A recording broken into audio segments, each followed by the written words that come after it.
Anong balita, mga lodi? Pansin nyo ba? Ang bodybuilding scene ngayong 2026 hindi na katulad ng dati. Kung akala mo sapat na ang magbuhat ng mabigat at kumain ng sangkatutak na kanin at manok, nagkakamali ka. Marami sa inyo ang unti-unti nang napag-iwanan ng siyensya.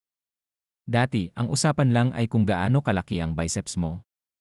Pero ngayon, ang bagong labanan ay nasa longevity at data. Ang mga top athletes ngayon, hindi na basta-basta sumasabak sa yewe, gumagamit na sila ng light tools para i-track ang kanilang muscle protein synthesis at nervous system recovery.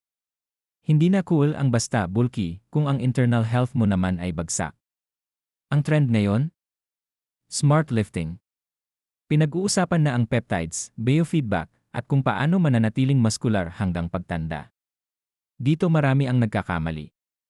Pinipilit pa rin ang old school ways na madalas nagreresulta sa injury at burnout.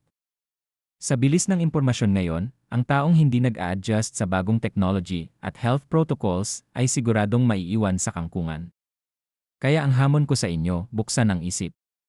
Hindi lang muscle ang dapat palakasin, kundi pati ang diskarte sa pag-aalaga sa katawan. Huwag maging anino ng nakaraan. Maging bodybuilder ng hinaharap. Kung gusto mong malaman kung paano mag-adjust, panoorin mo tong video na to hanggang dulo. Let's get smart and get gains.